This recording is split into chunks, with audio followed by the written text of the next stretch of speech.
Welcome to this week's edition of Over the Top Rope, the first edition of Over the Top Rope of 2019, the first edition of Over the Top Rope on the Backbreaker Media, and my first interview ever with, personally, one of my favorite wrestlers on the Alberta independent wrestling scene. I am very, very excited to be joined now by the CWC Alberta Champion, the RCW Jr Heavyweight Champion, the Champ, the Pride of Ireland, and man, I am sure we're going to find more nicknames as we go on in this podcast.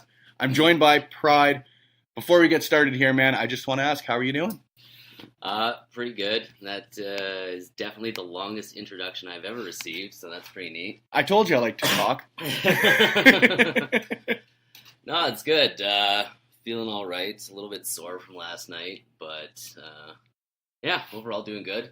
Absolutely, man. You were just wrestling this weekend, as you just mentioned, for Real Canadian Wrestling, both in Calgary and in Edmonton. How were the shows? They're both really good. Actually, Calgary surprised the crap out of me. It's a packed house, like standing room only, and the last few shows there have been, 3/4 full, not quite. So it was nice to see that, and then showing pretty well. Pride and Envy against, Travis Cole and Angelica. Mm-hmm. And it's always fun getting in there. Angelica enjoys beating me up, so.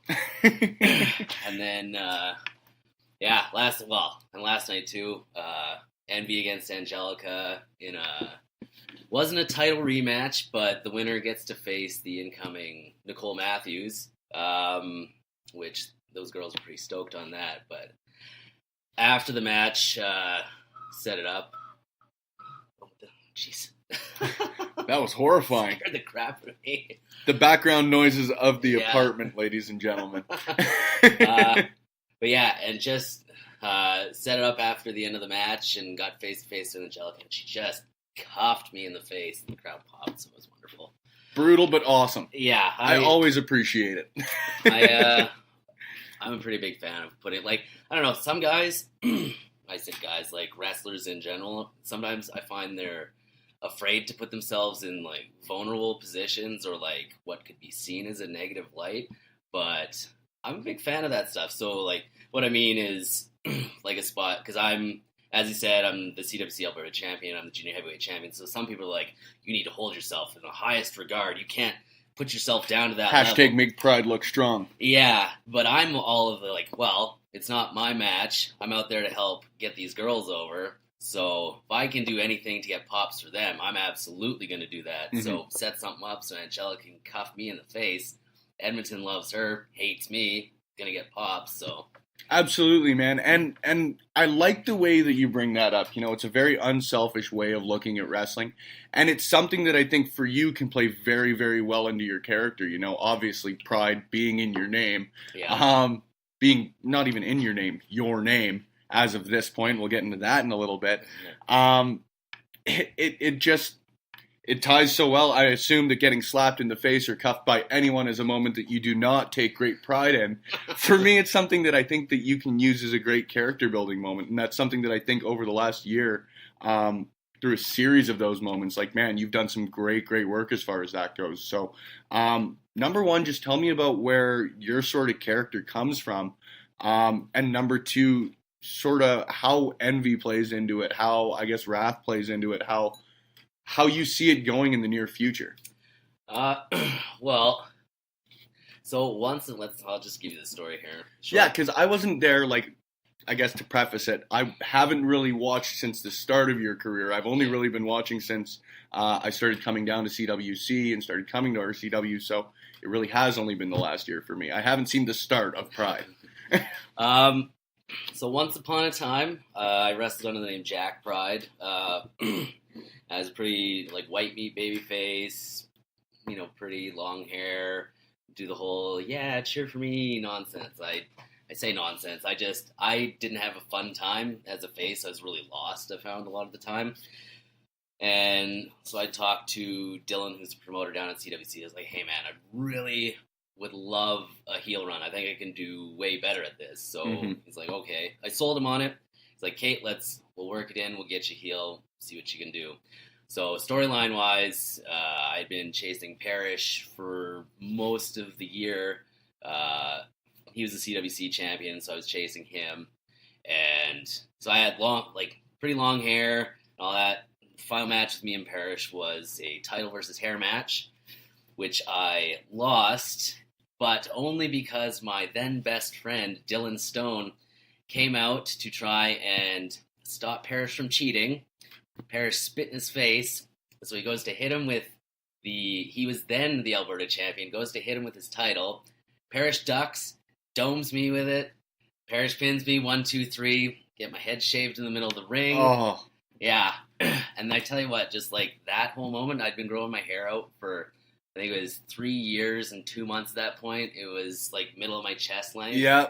And when the gal that was in the ring to cut my hair, I felt the scissors go through, like, she tied it in a ponytail, and I felt the scissors go through, and it just like this pit in my stomach. My heart just sank. I was like, oh. Dude, I know exactly how you feel. I had long hair for the longest time. I thought I was Robert Plant in junior high. Same sort of thing, man. It was like 2 years I went without a haircut. Yeah. When I got that first haircut, it was like a part of you literally Absolutely. dies. A part of you literally is removed from your body. You may as well just cut my arm off. It's the same thing.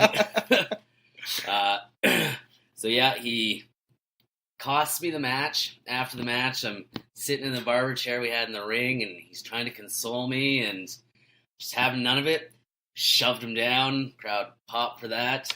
And then my next match, I, at the time, thought I had ended the career of Lumberjack Larry. Took his knee out. Very definitive turn at that point. And then Dylan came out to save him. I took him out. Ended up taking his Alberta title that year.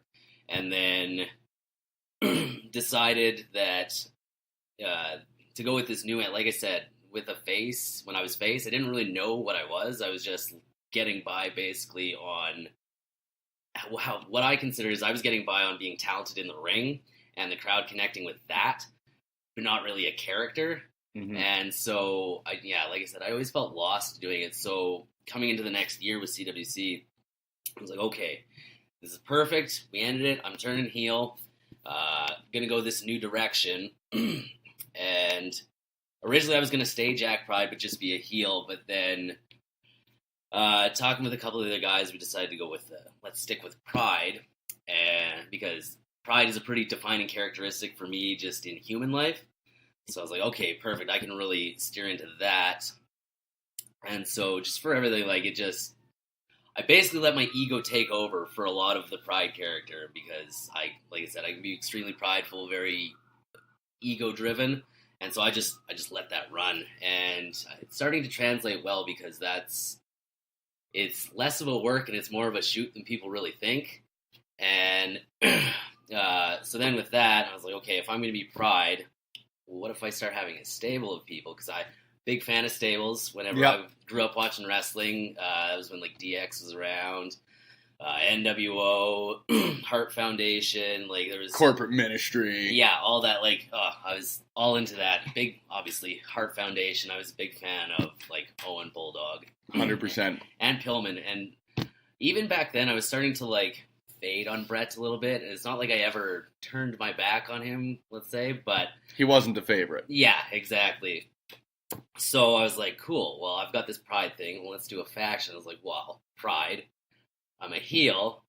What about the 7 Deadly Sins? Yeah. Although I will absolutely never in character reference it as that.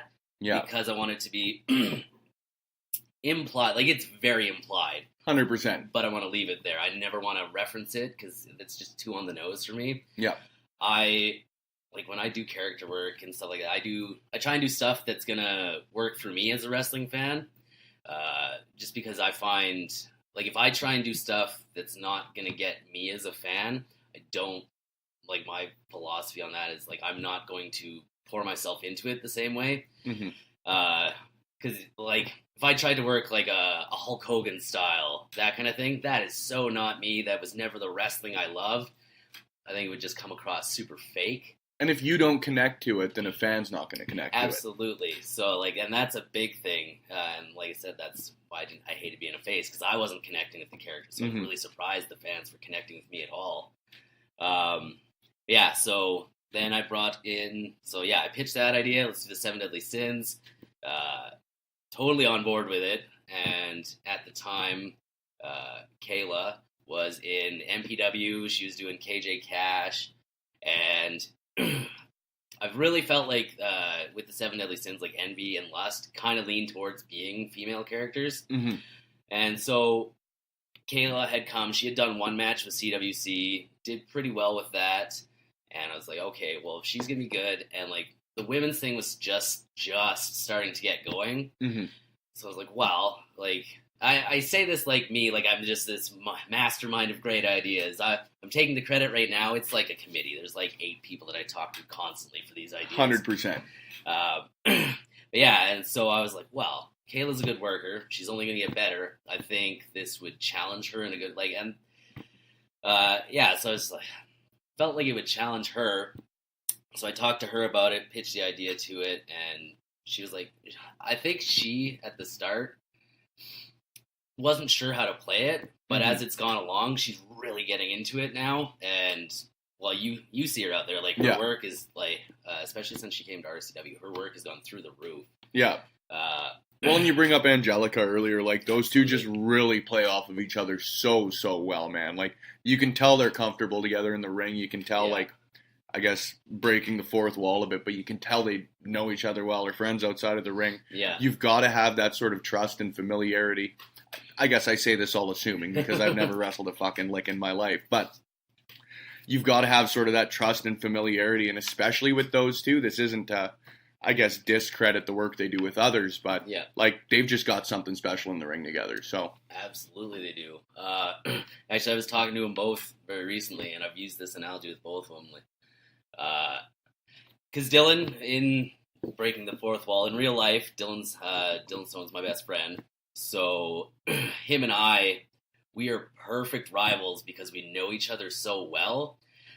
So like you're saying with Kayla and Jenna and Angelica, they mesh so well, like Dylan and I. So I always use the analogy with those two, like you two are the female Pride and Stone, because every time I see them work, it's almost like they don't plan anything. They're just like, cool, we're friends. Let's shake hands. Let's go kick the shit out of each other. Like, let's go wrestle. And that for me is always the way that wrestling feels the best. I mean, I enjoy great character work. I enjoy everything, but the bottom line is I watch wrestling because I love wrestling. Yeah. The best wrestling matches to me feel just like a sporting event more than a piece of sports entertainment, and those two, and what we're going to talk about, I guess, here now to throw it on you, your match with Stone, the Alberta Match of the Year, as voted by on Backbreaker Media.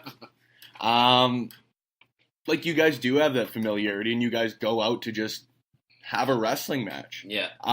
Is that the same sort of approach that you guys take? And I guess you and Stone, when I bring you guys, when you went into that match or any other match with them, is it just sort of shake hands and go to the ring and see what happens?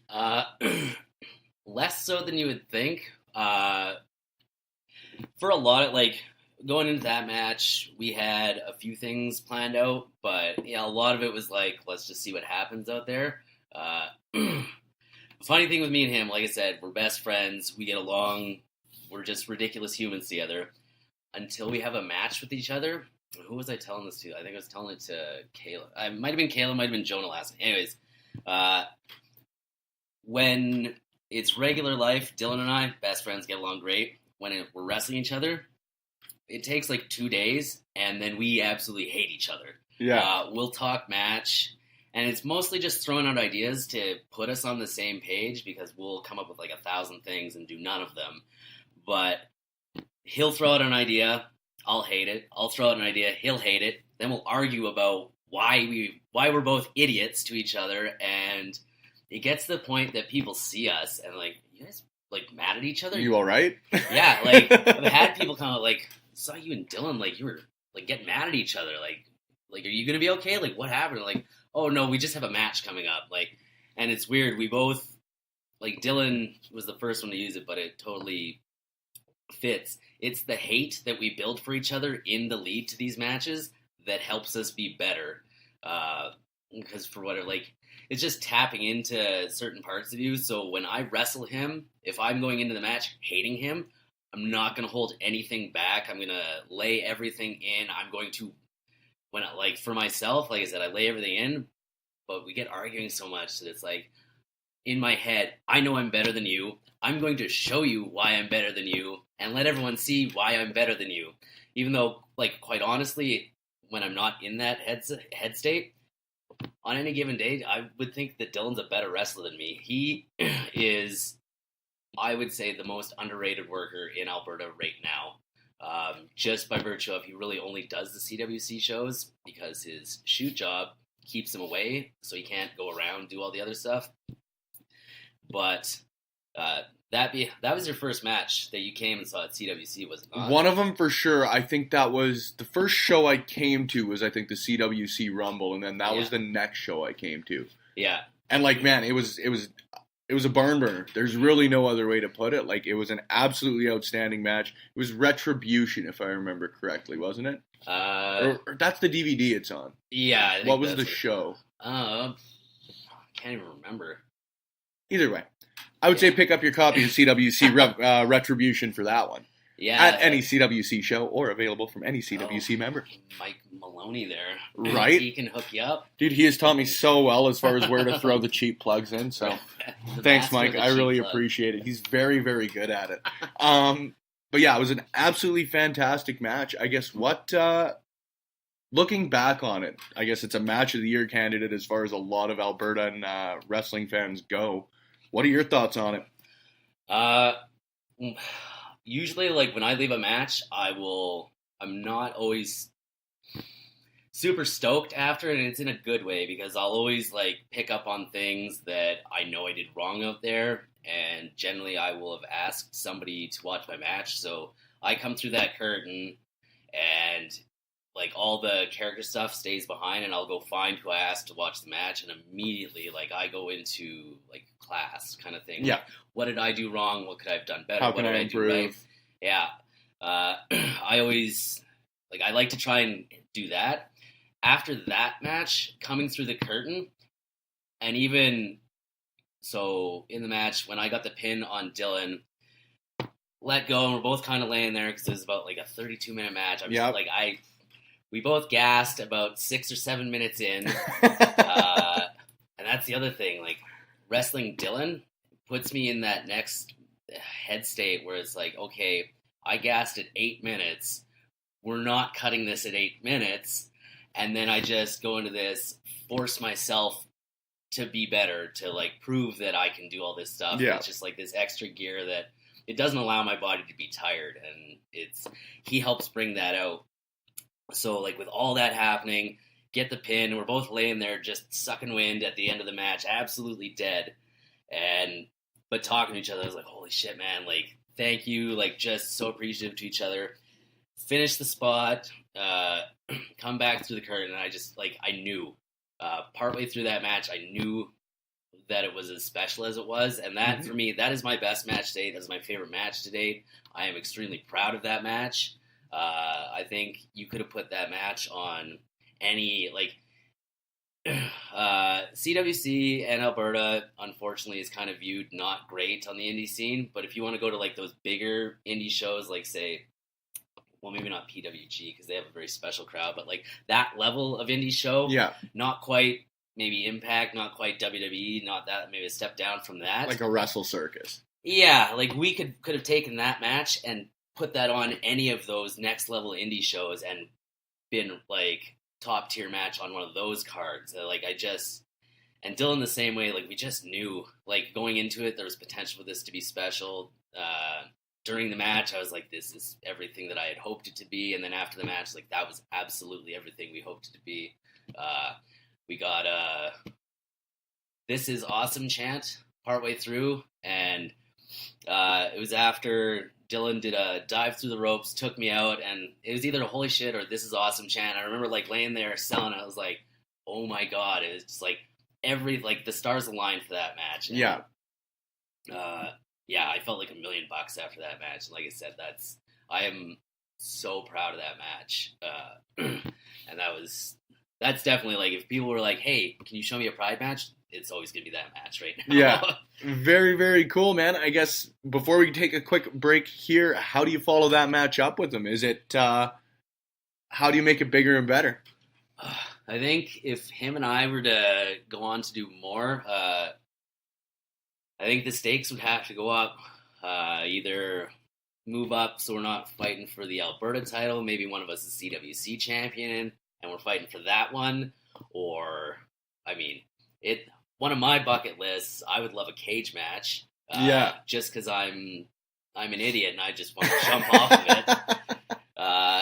But I think if we were to take it to the next level, it would have to be something that were like a 60-minute Ironman. Actually, him and I were talking recently about just this. Like, if we wrestle again, where does it go? Because that being the last thought, really, I would love to try, like, do a 60-minute Ironman match. Says the guy who just says he was gassed at 8 minutes. Yeah. I would be absolutely dead at the end of it, but...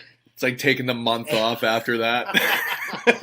Yeah, I'm just going to play a manager role for a little while. I'm going to be tired for a couple But weeks. you're going to wrestle this one. Yeah. I think that's really the only way to go up from there right now. Or, like, we would have to... Honestly, him and I have talked, we need to stay apart for a while just because that was the culmination of a year and a half kind of a feud for us. So... realistically, like, good booking says we probably shouldn't directly interact for You've almost got to let people forget about it. Absolutely. But I think that'll be good for both of us because part of me worries that there are and I've been told I'm dumb for thinking this way. Maybe it's just I'm insecure. There's some anxiety there. But part of me thinks that there are people out there that know Dylan and I are friends that they think that we can only work good with each other. Mm-hmm. And so I selfishly want to stay away from him in the wrestling ring just to be able to prove and kind of like, a little in character, shove it down their throats that I am this good and I need to be seen and deserve to be seen. And like, I get like me, the human being, I have a chip on my shoulder because I don't think people view me. I just haven't been seen. And so that eats away at me a little bit because it's like I do know I'm good, like trying to keep my head in check. Like I do know I'm good, and I just think that sometimes, I think I get an unfair shake sometimes just because, like I said, I haven't been seen. I haven't been bouncing around province to province yet. Like I still kind of like new-ish into my career. I'm only like 4 years in since I came back to wrestling, so I know there's a timeline thing. I can't shoot to the top right away, but at the same time, there's a piece of me that's like, you need to shoot to the top away. Yeah, so then I developed this chip on my shoulder. It's like, I should be at the top of the mountain. And so with some of the matches I have coming up, I'm like pushing myself as I am the best in Alberta because there is a piece of me that truly believes that. Mm-hmm. So, so staying away from Dylan, it is a good thing because it's going to help me prove to everybody that the things that I know, I just need the platform to let people see. Absolutely. Yeah. Absolutely. Well, when we come back here on this edition of Over the Top Rope, the very first of 2019, you mentioned it yourself. We're going to talk about some upcoming matches. The upcoming Alberta Indie Dream match, which, I would have thought of a better name, but somebody else can take credit for that one. We'll talk about that. We're going to talk about the start of your career. You mentioned the last 4 years of wrestling. We're going to talk about that when we come back on this week's edition of OTTR on Backbreaker Media, part of the Wincombe Sports Network.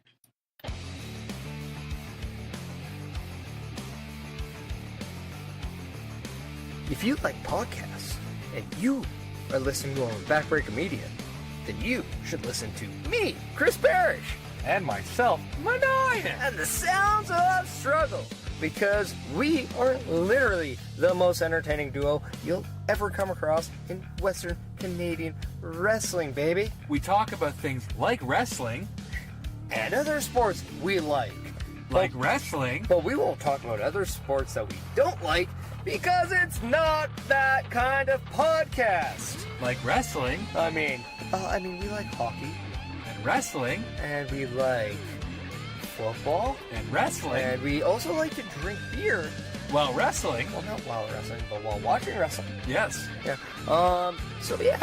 If you want to get into a conversation with Maniac and Chris Parrish, then you need to tune into the Sounds of Struggle live on Backbreaker Media. Every Thursday. It's when we hope to drop, but sometimes Mike Malawany doesn't do his job right. Or we're too drunk to forget. Yeah, that happens too. Yeah. He can bleep out the swear word, because we weren't supposed to do that. Oh, But, I'll try not to swear.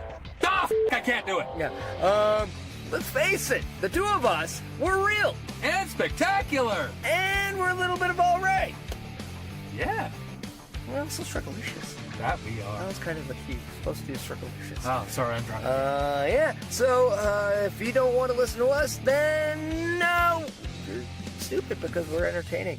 And if you want to listen to us, then yeah, come listen to us on Backbreaker Media. Yeah, what he said. Later, bitches. Welcome back to Over the Top Rope on Backbreaker Media on the Win Column Sports Network. Don't worry, fans, we are trying to shorten that name, and we will be back to you sooner rather than later. I am joined this week by my guest Pride, who I am very, very excited to have here. We just talked about the best match he has ever had. Pride, I want to get your thoughts on what many are calling and is officially being billed as the Alberta Indie Dream match. A match I know you and I have even talked briefly about as being a dream match of yours, coming up on Friday, in Radway, Alberta, the home of Mike the Ref, against Michael Richard Blais in Radway, Alberta. Yeah, that's gonna be fun. I've really been looking forward to this, just because of who he is on the Alberta scene. It just like this match, even like just from like the indie scene standpoint, this is gonna help elevate Pride, because anybody who watches wrestling in Alberta knows exactly who Michael Richard Blais is. Not everyone does know who Pride is, so they're going to after this, is my hope, because yeah, like you said, like this has been kind of a dream match for me. I've been in the same locker room as him a few times. We've kind of rolled around in the ring a little bit, and the few times he's been in the locker room, he kind of took it upon himself to try and help me, just little things, but it's little things that matter. So it's like he's somebody that absolutely cares about wrestling, and you see it in his work and everything. He talks about being obsessed with wrestling, and he wants to be the best and the best in the world, and that's I get excited by that because I am of the same mindset. Like, and I've had some people tell me like, "Oh, you need to like tone it down. It's just a match. It's, people are blowing it up to be more than it is." And you know what? That might be the case, that people are blowing it up. I don't necessarily agree with that, but it might be the case. But for me, this is absolutely the biggest opportunity to this point in my career that I've had. So I'm going to treat this like it is. If I do well at this, I'm going to land in the WWE kind of thing. Like, yeah. I'm putting everything into this. And it excites me, too, because I talked about him being obsessed and me being that way, too. His obsession, he pours everything into everything he does. And the last year, one of my goals was to be viewed as a promo guy, or somebody that you put a microphone in my hand, you put me in front of a camera, I'm going to deliver. Yeah. And so when I put my promo out, talking to him, once the match got announced, so even before the match got announced, the last CWC show of the year, I went in holding 2 titles, one with CWC, one with RCW, and I really didn't tell too many people what I was planning to do. I asked, hey, I want a promo, open this, get things going. And in that promo, I proceeded to tell everyone how great I am for this reason and this reason and this reason. And then... And this reason and this reason. Absolutely. And then I looked dead in the camera and I called out, first, God's gift to wrestling. I didn't drop his name in the promo, but then after the match... I got right in the camera, and I called him out directly. And then so from there, obviously word of mouth got around. He ended up hearing it. Squig ended up being the one to book it. And so then my first promo on him, I released it, and I'm used to that being it. I'll put out promos and guys maybe do a little social media, but I don't get any feedback or like any retort ever. So usually it's just I'm doing these promos, to try and put the match over that I got upcoming for the fans, and just because I like doing promos for myself. Yeah. But he replied. He cut a promo at me, and I remember I had driven up to Edmonton because I was spending New Year's with Jonah and his roommate, and I got the notification that promo had been put on the internet as I was pulling up to Jonah's place. I sat outside his place for about half an hour. I watched that promo 6 or 7 times, and I was just so absolutely excited because this is somebody else that's going to push me to be better. Yeah. In a way that you don't really get pushed. Like you said, like you're one of the only guys who does promos often. Yeah. I won't say other people don't do promos, but you're the only guy that I really do see outside of really MRB or someone on that level that will consistently be doing a promo after promo after promo. So that's really, really cool. Because I remember both of them coming out. Yeah. Very, very cool. Yeah, and so so then he cuts this promo on me. It's like, okay, so we're taking this to the next level. So I can only, pretty much it's known, like that's going to translate in the ring. He's going to push me in the ring. Because even the few times we would roll around, he'd push me. Like, before the show starts, by the end of it, I need you to be able to do this. It was the one I remember specifically. He's like, I was doing a standing moonsault at the time, one of my moves. He's like, I bet you could do a running shooting star. I was like, are you kidding me? I just mastered doing a standing moonsault. He's like, no. Oh, okay. He said, before the show starts, I think you can do it. I want to see you running shooting star. And before the show started, I had that down. And it's little things like that. So when it comes to the match itself, I'm excited because he's going to push me. Wrestling him is going to force me to be better, and it's going to help me go to that next level. And so it just the whole thing is just super exciting to me. And actually, even last night, I cut another promo for him. So just like I said, I love cutting promos. They're my favorite thing to do. Plus, with this character, it just fits. I use for this character a lot of inspiration came from Raven, Jake the Snake, but Bray Wyatt as far as promo delivery. I'm trying to get into that head state. And he promos all the time when he's on TV, and his shit gets over. And it's that's the stuff that really captivates me. So, I mean, I'm by no means on that level, good Lord, one day maybe, but that's where I'm pushing to with my promos. So then, so I'm going to have another one coming out right away that I'm super excited about, but. Promo pending. Yeah.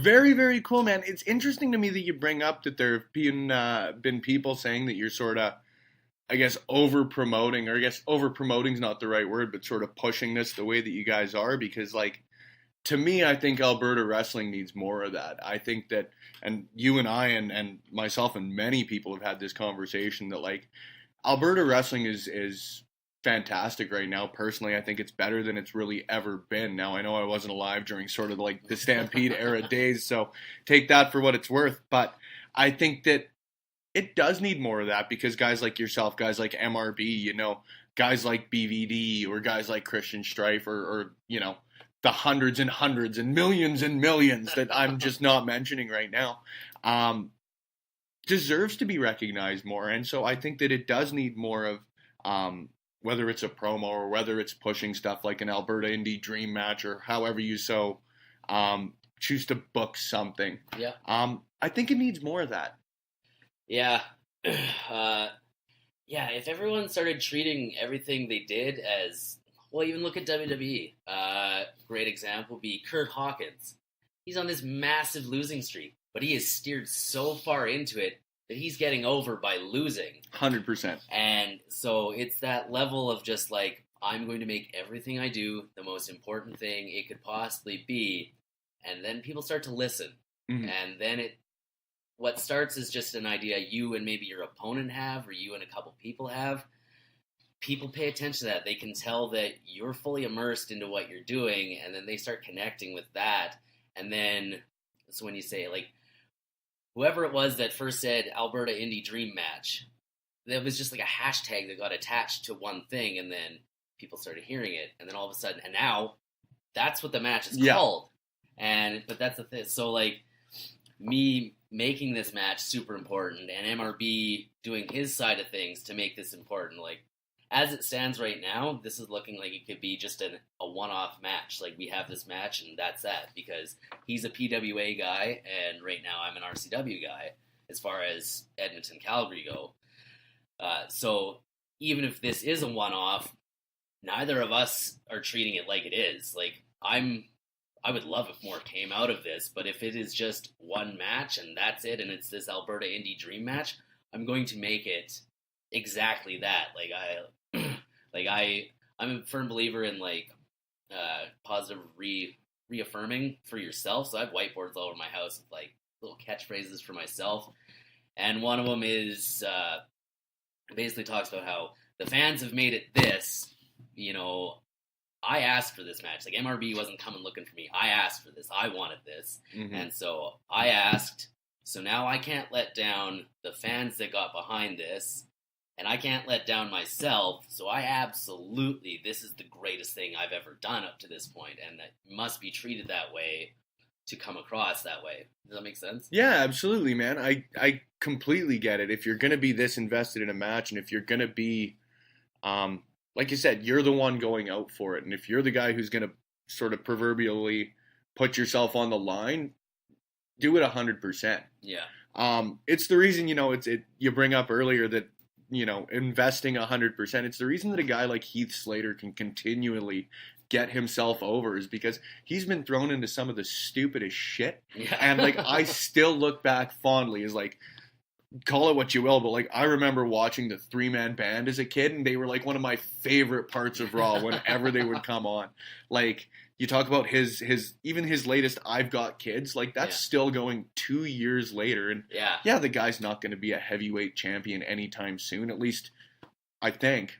But but he continually does it, and looking at yourself on you're not even at the same level proverbially. In Alberta, he's not holding any sort of intercontinental or however you choose to look at your championships, right? But you're putting yourself out there. You are getting matches. I think that's a big reason, and I've said it often. I think it's a big reason that this year was such a banner year for you, right? There were a lot of people, and myself included, who had heard of you but who weren't fully invested in Jack Pride or yourself as a wrestler. And I think I want to get your thoughts on, why do you think that this year was such a great year for you? Or I guess last year. It's 2019 now. Oh, yeah. I don't even know. This last year, I ended, I guess, the 2017 CWC season, because we go 10 months and then take December, January off. At that point, I was only doing CWC. So I was just, the one a month, the quote-unquote weekend warrior schedule. Yeah. There's nothing wrong with that if that's what you're going to do, but I wanted more. So I started the year with the Alberta title and with this new Pride direction, and I just, like I said, I fully immersed myself in it, and I made it the most important thing I was doing, and good booking in CWC helped.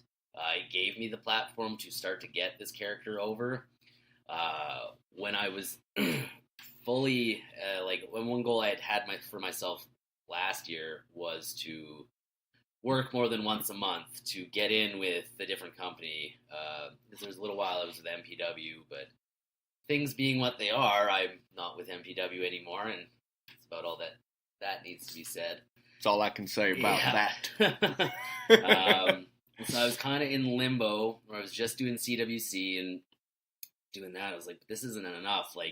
Working once a month is great. The Red Deer crowd, they hate me appropriately, and it makes me happy.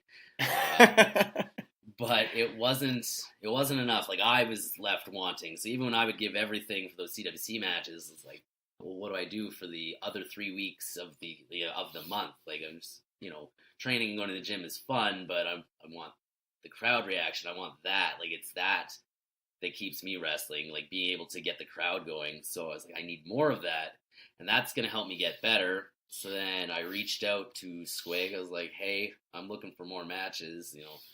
How would you feel about booking me? And he was like, absolutely. And he was down from the start. And so then I came into RCW where I was getting at least 2, sometimes 3 more matches a month out of them. So I was up to 3, 4 a month, which was good, and that's helped me. But just even quality of opponent has really helped me. Coming into RCW, my first feud there was with Dano Burns, and I can't say enough good things about that guy. I was gonna say he's been like your first and your second and your third, and your fourth and your fifth, in the best possible way. Yeah, he even just that little series we had helped me grow exponentially because I had just started to get into the, I'm not gonna speak against guys that do it. It's like the A to Z wrestling. We're gonna hit a body slam and then a suplex and then this and then this and then this. I really have been, last year I tried to really get away from that and do the, let's call it in the ring. And so when I came into RCW, talking to Dano beforehand, I was like, how do you like to do this? You plan your matches? It's like, no, brother, let's just go out there and call it. Awesome. Yeah. We went out there. We had, before the show, I think we ran the timing on one spot, 30 seconds in the ring together, and then didn't do anything until the match. We talked the finish, and then we went out there and called it all in the ring, and it was gold. First match. It was like, holy shit.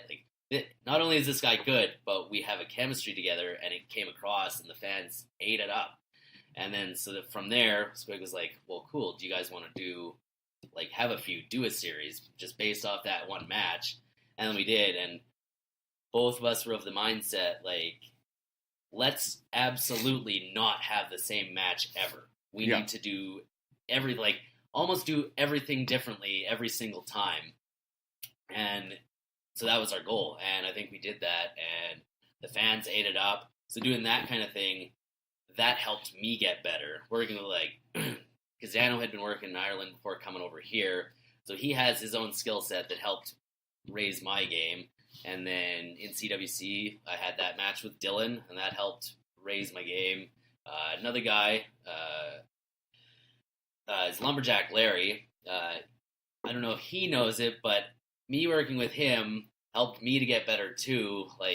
He hasn't been wrestling near as long as me, but again, some people think that you can't get better working with somebody newer than you, if that makes sense. So, like I said, comparatively, Larry is the greener of the two with me, but him bringing his skill set and his style, it forced me to adapt to that. And so working tons of different guys, but guys that care about their character too, that's just all helped me get better. So, I mean, yes, I have the skills, yes, I have the ability, but I wouldn't have any of I wouldn't be able to put that together if it wasn't for, top quality opponents too. Absolutely, right? Like you mentioned, Lumberjack Larry, I've loved your matches with Dano Burns. They've been absolutely fantastic. He's another guy that I've really just started to get into. I'll ask you about Larry first, though.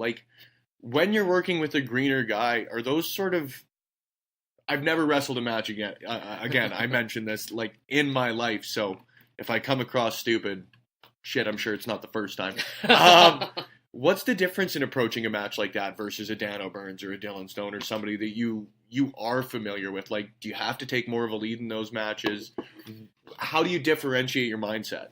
For those ones, with Dano and Dylan, the general, breaking kayfabe a little, the general is the heel leads. But with somebody like Dano or Dylan, as far as we're more so on the same level. There's no big vet difference there. Yeah. So with them, I'm cool 50-50 calling it in the ring, because sometimes I don't know the right call in the moment. Sometimes they might see something different. So absolutely, if they call something, yeah, let's do that. I'll trust their instinct. Whereas somebody like Larry, it's not that I wouldn't trust his instinct. His instinct just is undeveloped. So with someone like him, I absolutely need to lead. And so I'll let him establish a little more of what he's going to do. So basically and this is just my approach, and I'm not the be-all, end-all of working a match, so I hope that doesn't come across that way. But I'll let him plan as much as he needs to be comfortable. But then I steal this from Chris Parrish, because once upon a time I was in the Lumberjack Larry position. has the skills, needs somebody to help elevate them, and that came for me working with Parrish. And every match, Parrish would challenge me to do something. So I remember one match we were working, he's like, he wouldn't let me plan anything. He's like, nah, we'll see you out there. He's like, wouldn't let me do it. He's like, and then we get in there, he gets me in a headlock, he's like, you're going to call the next few spots. I was like, what? He's like, I'm cool to sit here. Till you call something, we're going to sit here. Oh, and then he forced me to have to call stuff. So I'll do things like that with the Lumberjack as just like Parrish did it for me, and it helped me step up my game. So I want to help, not only because I want to help other workers get better, but I like Dylan, Lumberjack Larry, the human being. So I absolutely want him to get better too, because he's talented as all hell. 100%. And he just needs that experience. He needs that little bit of guidance, and he has the potential to be really, really, really good. And even with as silly as his gimmick is, like, he's a stereotypical Canadian, calls himself a lumberjack, says a lot, comes out in a goofy hat and suspenders. Like, it's ridiculous. And people love it. But people love it. And it gets it's back because to of the buy-in. Like, Absolutely. we just tie it all back. It's because I've never met him, but he's someone that I bring up often. Like, when I talk to you, when I talk to Kayla, Parrish, like, he's a guy that people like. He comes across as a very likable human being. Yeah. And he comes out and he does it 110%, you know? Yeah. The best characters are basically just, what was the way it was put to me?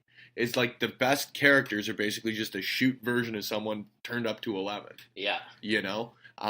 It's the way he is. You know, you're not as much of an asshole as Pride is, but...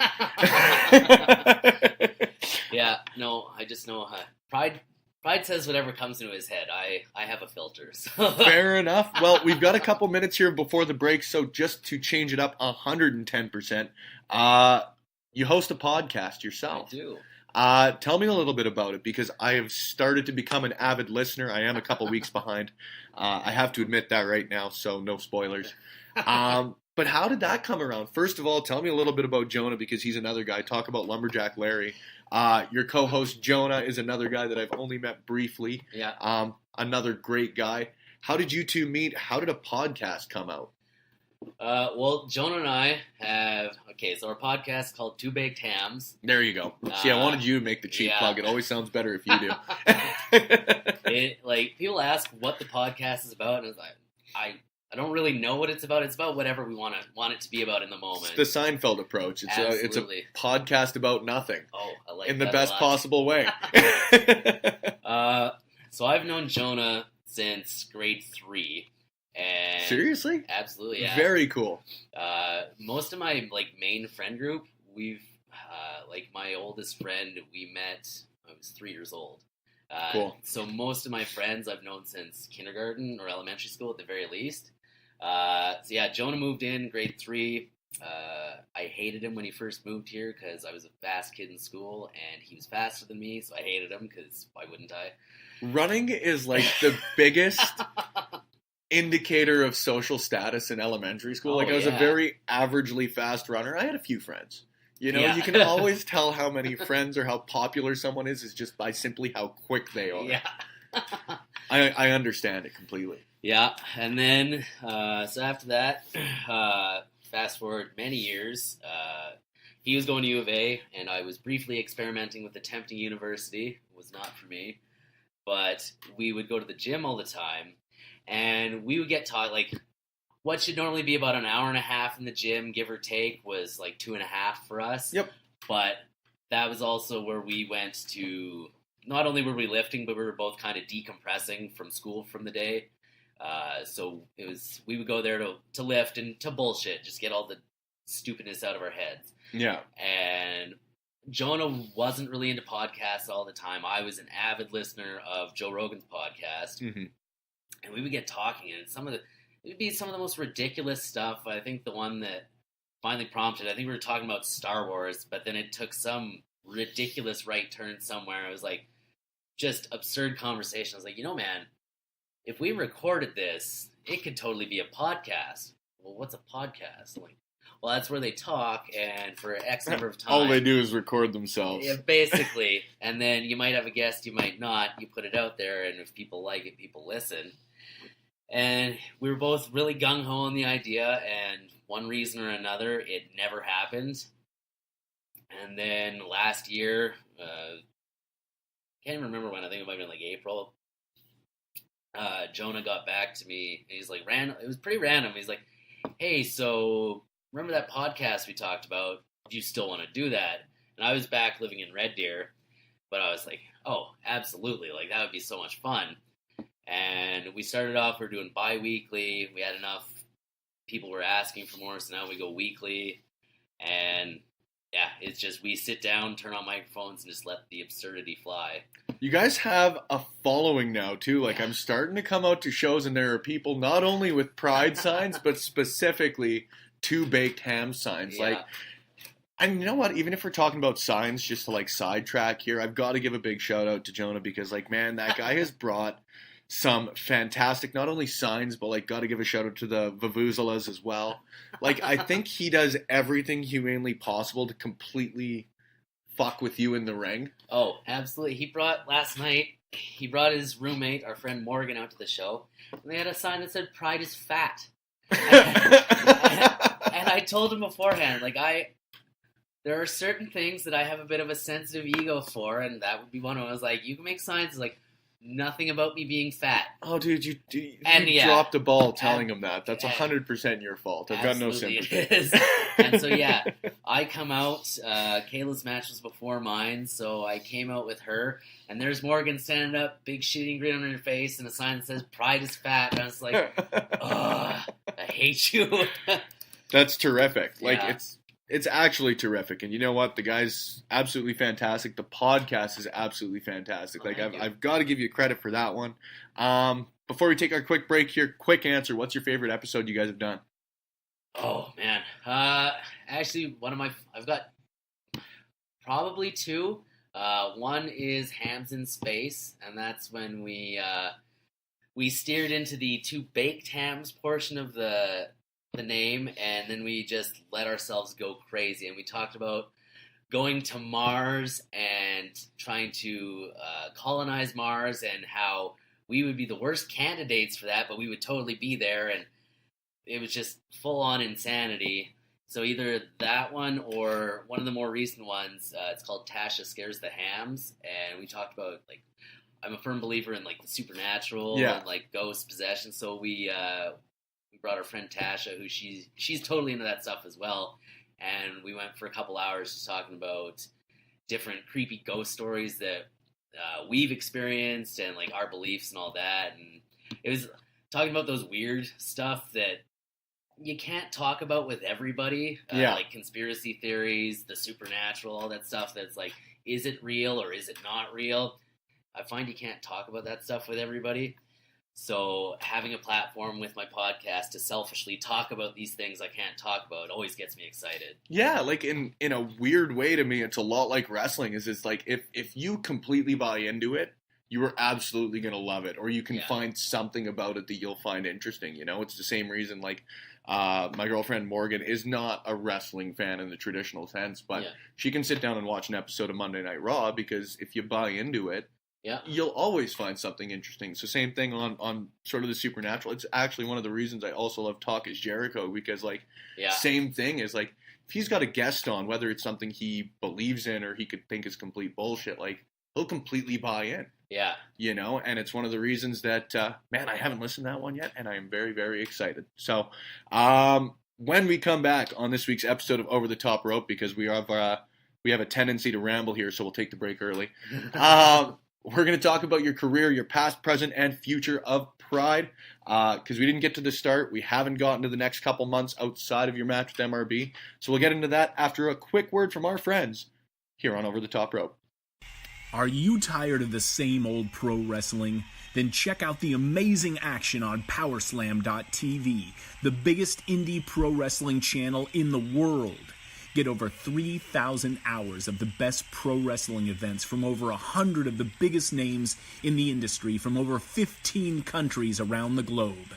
Get your free trial today at Powerslam.tv. Welcome back. This is Over the Top Rope on the Backbreaker Media Network, part of the Win Column Sports Network. Again, guys, we are working on shortening that. So if you need to fast forward through the first 15 seconds of anything, this is where to do it.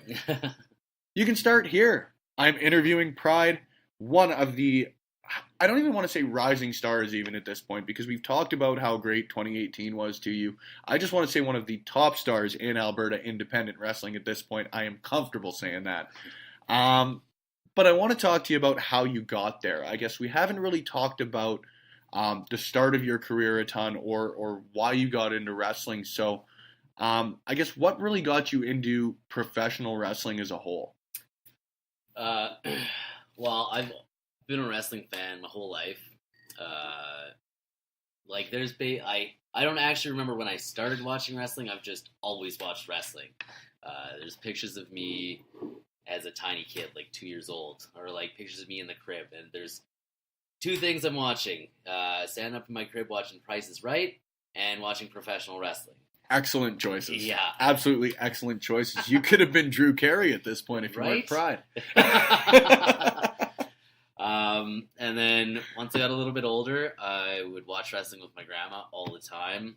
I would like make special trips to go hang out with grandma. We would watch just all wrestling. So we would watch Raw, but grandma was a Hulk Hogan fan, so I was brought up watching a lot more WCW than WWE.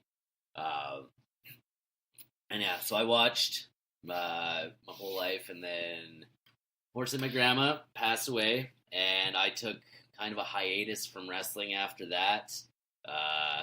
That's kind of when this is something that I tell people that always seems to amaze them, the Attitude Era. I missed almost the entire Attitude Era. Yeah. And because, like I said, I wasn't watching with grandma anymore, and my mom hated professional wrestling, and she saw one Attitude Era thing. I think it might have been when Pillman kidnapped Marlena, and Goldust was trying to get her back, and it was like this, like... Not really the best introduction for parents to professional wrestling. It was bad, because they were implying some very not nice things were going on, and my mom was like, absolutely not will you be watching this. I was like, oh, frig. So I missed the whole Attitude Era, basically, and then I came back around into wrestling. The first feud I remember watching back was the build for Jericho HBK at Mania 19. Yeah.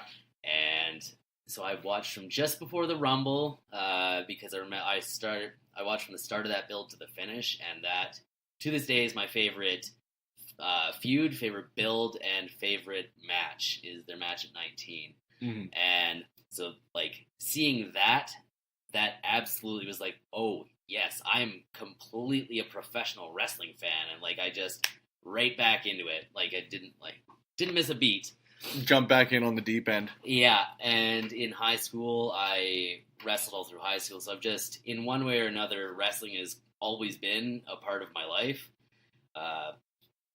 And so then after I graduated, I think it was a year, maybe 2 years after I graduated, I was randomly in the gym, and I hadn't actually really talked to Dylan since high school.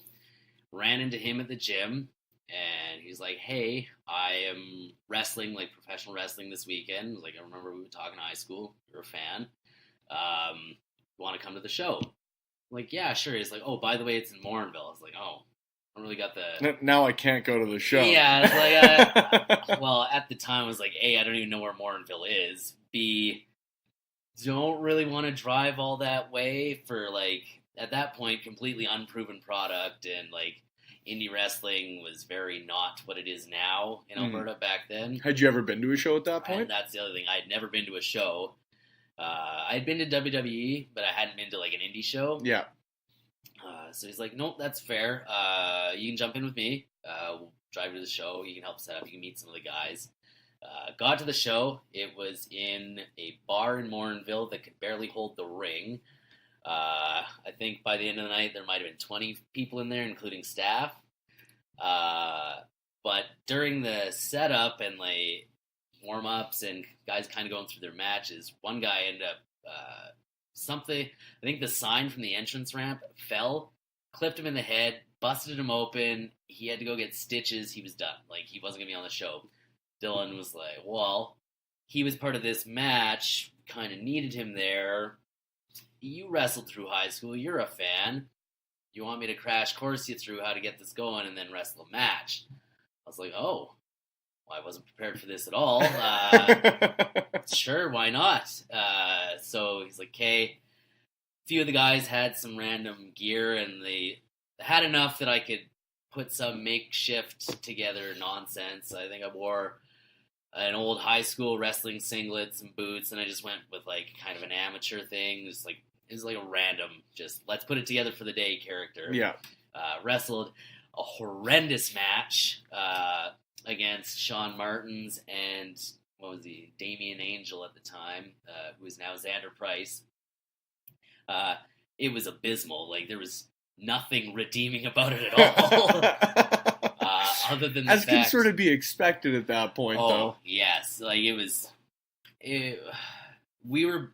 Adam wrestled amateur, Dylan wrestled amateur, and so did I, and I don't think anyone else on that roster did. There was a couple guys that were minorly trained. It wasn't great. Looking back now with the knowledge I have, realistically didn't really have any business putting on that show, doing that. So all that was good for, which is very important though, was getting my foot in the door. Yeah.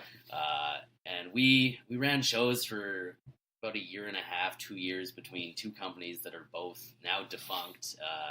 The AWF, I think it was Alberta Wrestling Federation, they're gone, and XWE, Extreme Wrestling Entertainment, which turned into what is now the CWC.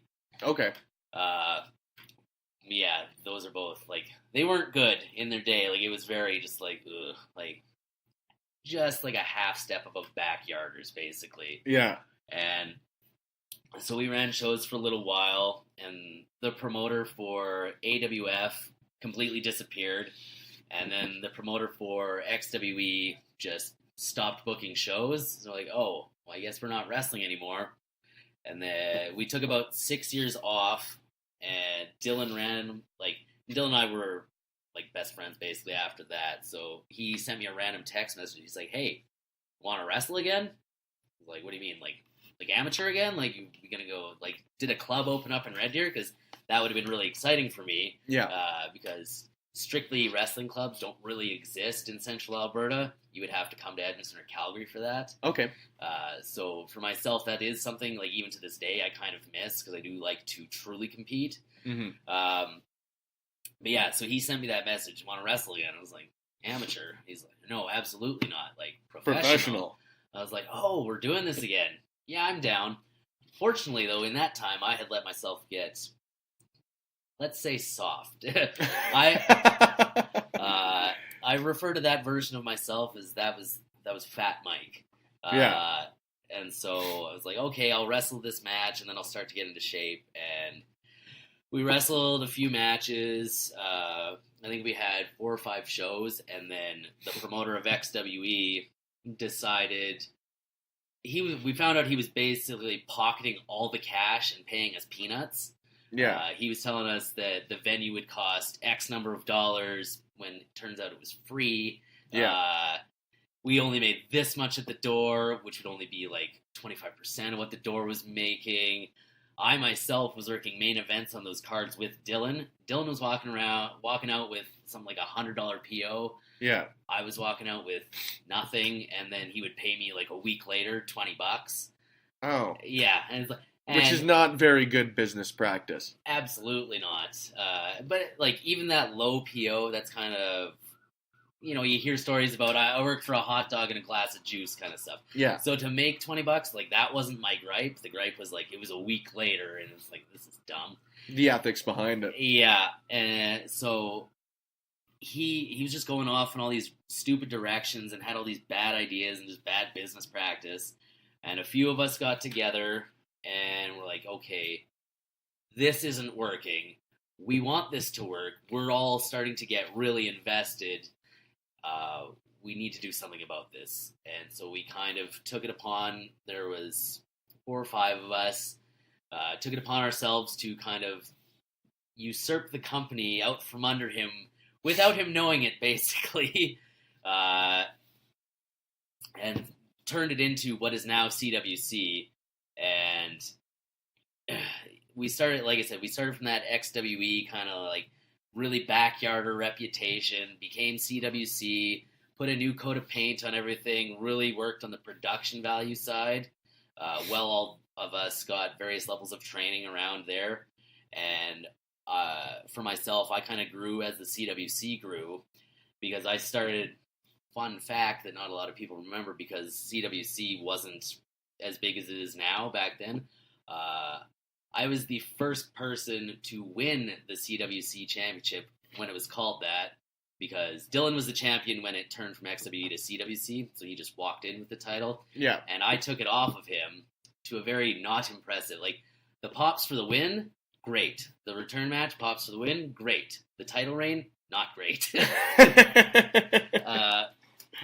So it was very quickly taken off of me, because I wasn't the type of baby that could carry a title long term. Yeah. It was, and it's not to say I was a transitional champion, but it kind of was. But that's okay, because that version of my character was honestly, like, part of the reason they put it on me was because I was a draw. Like, half the crowd was there just by virtue of knowing either me or Dylan, so I was getting these huge reactions. So, like, well, it just makes good business sense to put it on you right now. But then, it's one of those things. The baby is great in the chase. When they finally catch it, it's like, well, what do you do now? Yeah, and if that was 100% the trap I fell into. So, like, well, you got the title, you got the pops, the people know who you are, the people are here to see you. You're not getting over the way you are. We're going to move it off. He was like, yeah, that absolutely perfect makes idea. sense. Yeah. And then I dropped back down the card for a bit, because I needed my own work at that point in time. And then, yeah, we ran an angle where, like I mentioned earlier, Dylan and I, for being best friends, we will still clash sometimes when it comes to wrestling. And him and I were butting heads big time after I dropped the title, and it had nothing to do with that. It just timeline-wise, it was after I dropped the title, and we just started like clashing so bad. And I was really ready to quit wrestling entirely at that point in time. It's like, yeah, I think I'm done. We need to write an angle to get me out of here. So we did an angle where he won my contract, basically. So I became subservient to Dylan Stone and Sean Martins. And then that led to my firing after I wrestled Chris Parrish in his first CWC match. Very cool. Yeah, and that was my first time working somebody that I had never met before. So even, like, my first match with Parrish was when his lessons for me started, basically. Yeah. And, like, I have to give, like, tons of credit to Parrish for helping me get to where I'm at now. But, yeah, so off that match, he went over, and then I got fired, and that was supposed to be when I was done with wrestling. So I think it was 3 shows I missed. Dylan and I, kissed and made up in that time. Yeah. And I was brought back, and yeah, and then it's just, I kind of hit the ground running after that, because I came back for the last show that year, and everybody popped when it's like, oh, he isn't actually fired, he is here. Yeah. So it was like, okay, maybe I shouldn't quit. Like, people are connecting with me, and like I said, Dylan and I had made up, and so kind of, that was a lesson to me to get out of my own way, because when Dylan and I butt heads a lot, we're similar-minded enough that it doesn't work sometimes. So yeah, like I learned from that to stay out of my own way. Sometimes you have to let someone else's decisions reign, because you don't always know best. Mm-hmm. And ever since then, unless we're planning a match against each other, him and I smooth sailing in wrestling. Yeah, makes complete sense though, man. I guess to get close to the end, because I don't want to wrap it up yet. We've still got so much to talk about. As I feel like I say with everybody, there's going to be a part 2. Yeah. What are some goals for you for the next year? Because you've now got what you've said is sort of, we say the Alberta Indie Dream Match has been one of your dream matches coming up this weekend. You have sort of made a statement through 2018 and ascended to sort of what I would say is the top tier of Alberta wrestlers. What are some goals for you for the next year? Goals for me for next year would definitely be to start working out of Alberta. Really helping to get my name out that way. That was last year. That was my major goal. Like I had little ones like, I want to work with these people. I want to one of my big goals last year was I wanted to be the top heel in CWC, and I think 100% by the end of the year I had that all wrapped up. And so that was really good. It was only last year that I really started goal setting at all. And so seeing how that drove me, I was like, setting goals is a good idea. Maybe all these people aren't making that up. Maybe these books work for a reason. Right? My super big goal for last year, the kind of unrealistic one, was working out of province. Now for this year, that is like the first goal was the MRB match. I got that. I was honestly thinking that wouldn't come till sometime in the summer or maybe even late this year now. Turns out it's going to be one of the first things I do this year, so get to check that off. Get that one out of the way early. Yeah. So then to follow that, the very realistic goal is working multiple times out of province, and as it stands, they haven't announced it, but everything I've been told, there's what is it? Winnipeg Pro Wrestling, I think is what they're called. If I'm booked on the show, I should really find that out. Yeah. But they're out in Winnipeg, and Heavy Metal and Top Talent are booked out there. And he asked me, it was a couple weeks ago, he shot me a message. Hey, we're doing this booking. There's a couple spots in the van.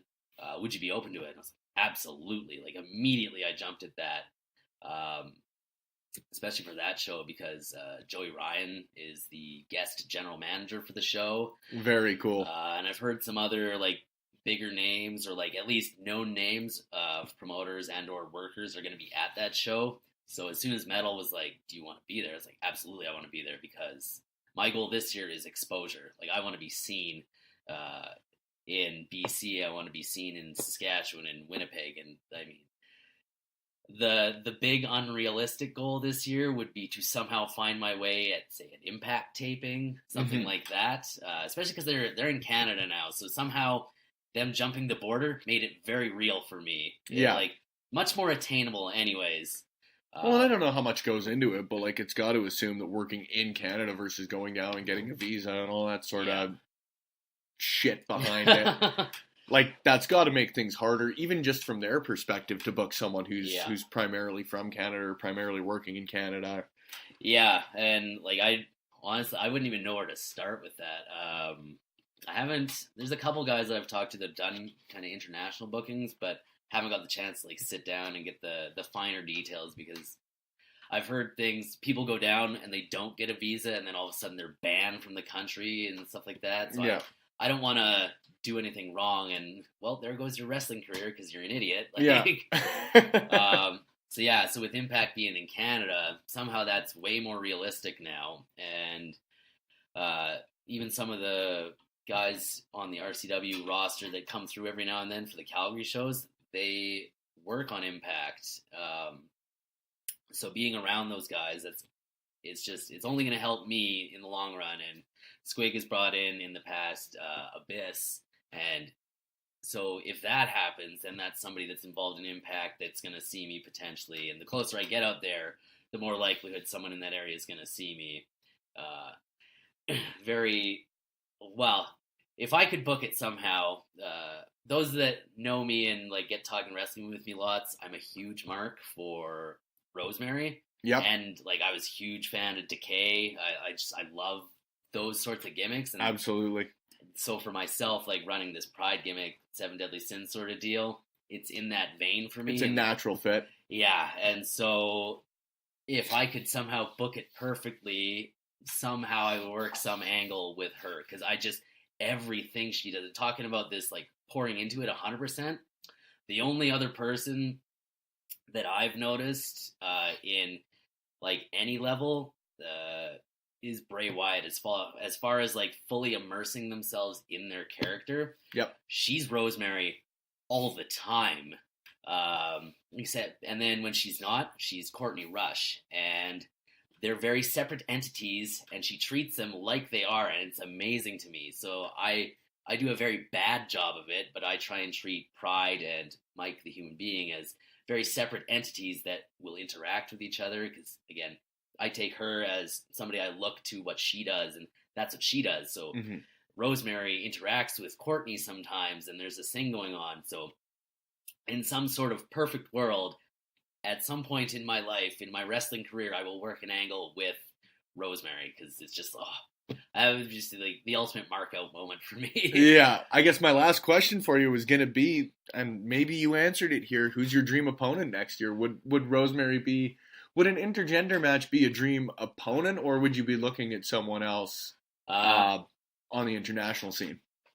If it was with her, if it was with Rosemary, either I would work the angle with her and we're on the same team, or even more awesome would be if Envy and I went that way, or somebody brought her and somebody in, and then we worked like a mixed tag sort of deal. The two of, because two similar but different gimmicks colliding. I love stuff like that too. Absolutely. Another one, and it might, I don't know, some people have told me that it's a weird choice. I mean, I could totally sit here and be like, yes, I want to wrestle Chris Jericho, because who wouldn't? Dude, I'd wrestle Chris Jericho. Exactly. Like, he's my be-all, end-all. He is the GOAT. He's my favorite. He's been my favorite since I saw him in WCW. And we completely agree on that one. I've always been, like, 10 out of 10 Jericho fan. Yeah. So I could take the easy answer and say that, but that's not even realistic for my long shot goal. Like, all the stars would have to align and miracles taking place. You're probably more likely to get in a bar fight with Chris Jericho than you are in a wrestling ring. Absolutely. So my actual pick, and it's that realistic, but it's a very long shot realistic, I think, still. Trevor Lee. Okay. He's one I watched because for a while there, I couldn't watch Raw or SmackDown because my cable package didn't get that, but I was watching a lot of Impact. And I loved all of his stuff. He can do all sorts of styles in the ring.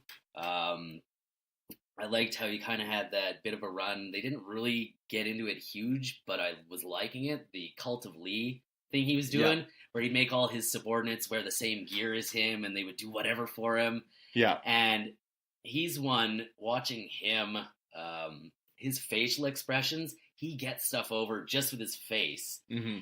And so watching him work, he can do all the technical stuff. He can work a slow-paced match. He can work a fast-paced match. But his facial expressions, his ability to emote was something I really caught. And people always tell you, you got to work on your facial expressions so you'll get across that. But it wasn't until, like, watching him lots that truly sunk in for me. Mm-hmm. And so... yeah, so now I'm at the point where I'll sit in the mirror for like half hour, an hour. I'll get out of the shower and I'll just work on moving my face around so that when it comes time to be in the ring... the life of a wrestler. Oh, it's absurd. I cut promos to myself in the mirror. I make faces at myself in the mirror. It's like, but that's, again, it's that obsession. Like, I want to be the best in Alberta. I want everyone to think I'm the best in Alberta. So if I don't do these weird little things...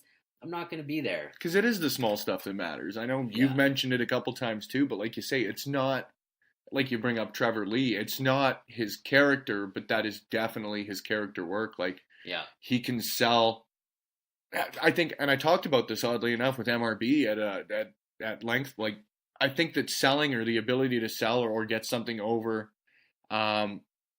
you talk about making others look strong, even just with Angelica or putting someone else over. I think that sort of humility, or that ability to show not weakness, but you do have to show shades or opposites or different shades of character. And I think, like you say, that adds a lot to it, right? Yeah. I don't know. For stuff like that, there are guys that go out there and they are only worried about their match, and that's absolutely, you need to be worried about your match, but I find when everybody that's working a card is working together to have the show be the best it can be, that's when everybody starts to shine. Because, you'll want your match to be the best, but you stick to your time. You stick to getting over the points you need to get over in that match, because we want it, like, CWC is, and I sound like it's like, oh, we're the best when I feel like I sound like that when I say that stuff, but we're very good at, this is the point we want to get over in this match, work to that. Have a great match, but this is your hammer point. Yeah. And then we keep the matches to our time. We keep our shows to its time. Doesn't go too long. Fans don't die out. Little things like that help get the entire show over. And so when the whole show gets over, each person on that show is going to be like, holy, you know, it's like, They benefit, whether it means Wrestle that Kingdom was amazing. Who was on that card? And like, yeah, you were on that card, so you instantly get credit for being on that amazing show, right? 100%. It's I guess getting put over by association, right? Yeah. Like if a good card, if you put on a great show, it's the same reason I keep coming back to RCW. Is if you come to a great show, then you bring a friend to a great show, or you tell friends about a show, and they go. It's one of the first reasons. Like I came out to RCW and I'd watched a few of your matches because. I talked to Kayla and I talked to Mike the ref, and they say, well, I'm doing this thing with Pride and I'm doing this thing with Pride. Who the fuck's Pride?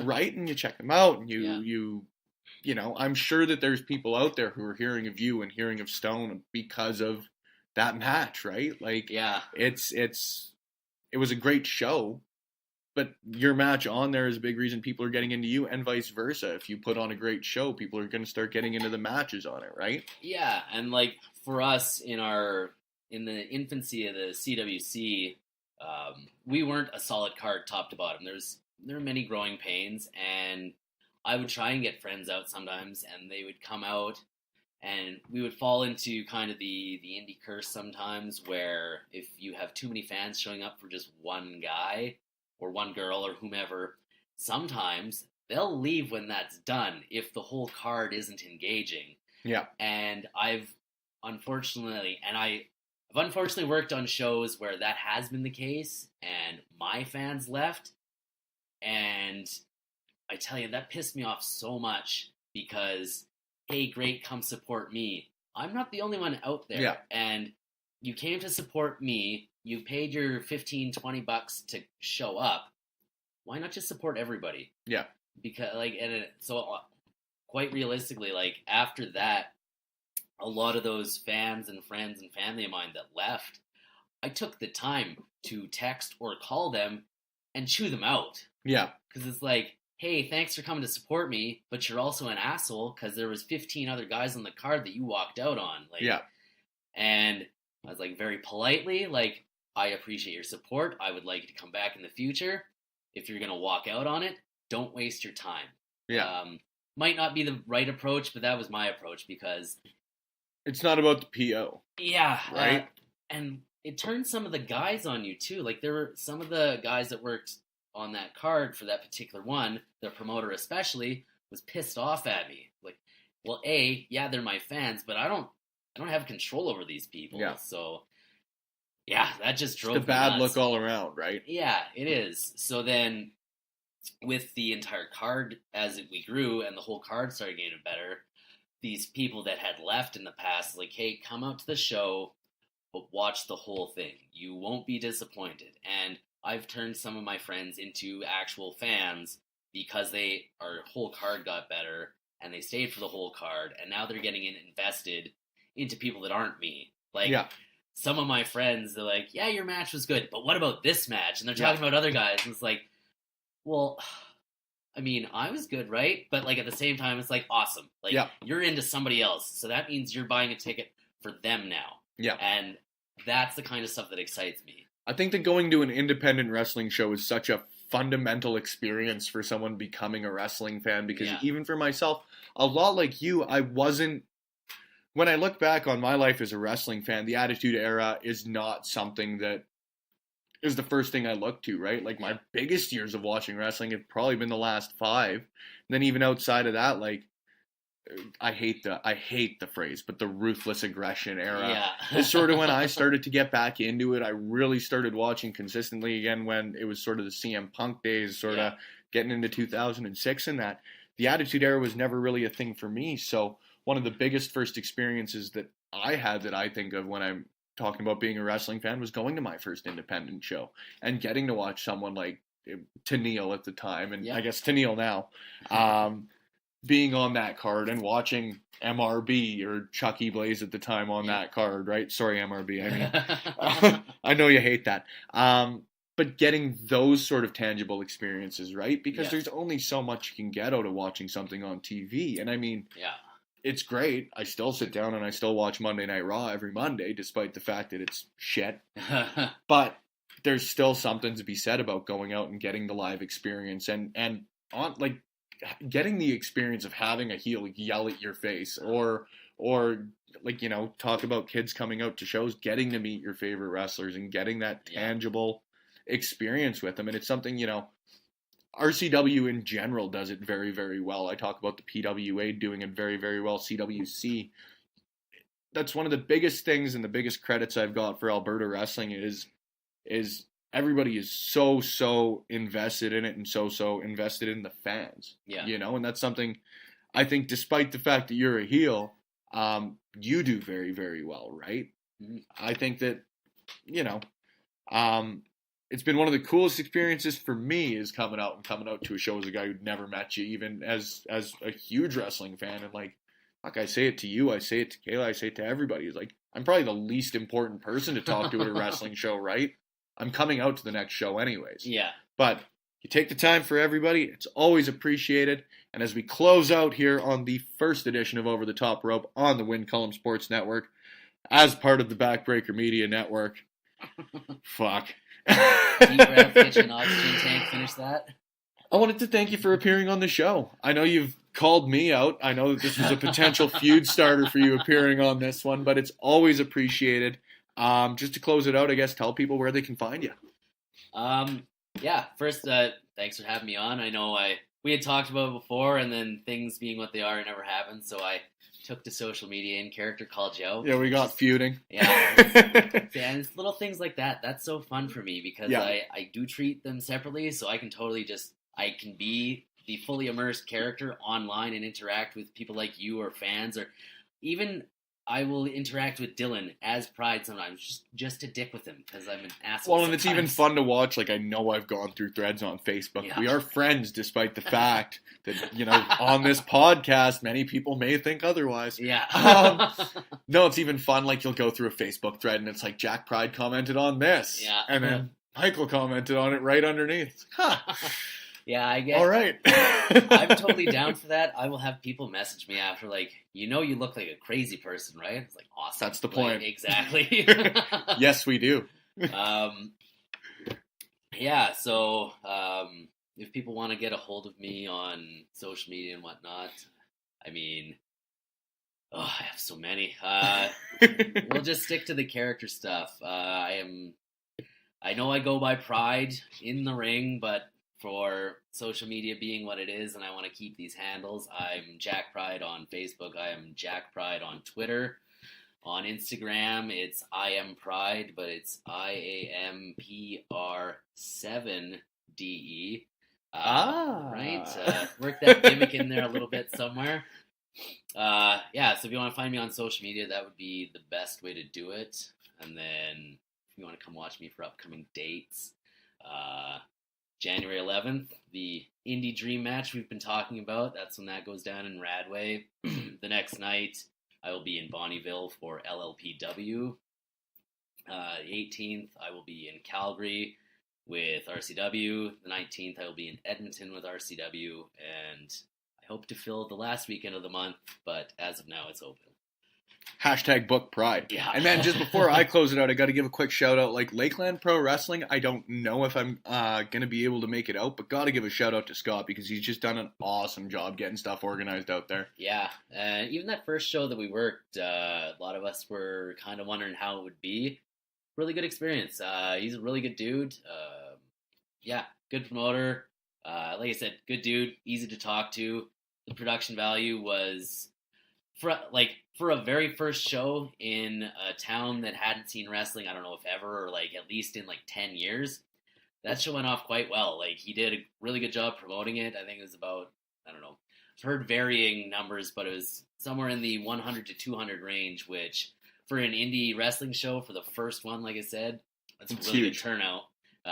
Because my first indie match, like I said, it was like garbage match, maybe 20 people. My next show after that was like 10. Yeah. And so I've definitely worked for nobody. So it's nice for a first show to go and actually have like a real crowd to work with. Absolutely, man. Yeah. And like I said, I guess not like I said, like Pride said, or like Mike said. I don't know which one of you said it. You guys can check them out. I know I will be there this Friday in Radway, Alberta, to check out the Alberta Indie Dream match, among the other great matches that will be on the card for Real Canadian Wrestling. I'm not sure if I'll personally be there, but I also realize I'm not the draw. So head out to Lakeland Pro Wrestling if you are in the Bonnyville area on Saturday night. Real Canadian Wrestling coming up in Calgary on the 18th, 19th in Calgary and Edmonton. Guys, Nicole Matthews is going to be there. If that's not enough to get you there, then everybody else already should be. But you should come out and check those ones out. Mike, Pride, thanks again for coming on the show. I always appreciate it. I'll see you this weekend. Very, very excited. Once again, don't forget you guys can tune to Win Column Sports for all your previews, reviews, and breaking news from the world of wrestling, including Alberta, the best province in Canada. Thank you for tuning in to Over the Top Rope.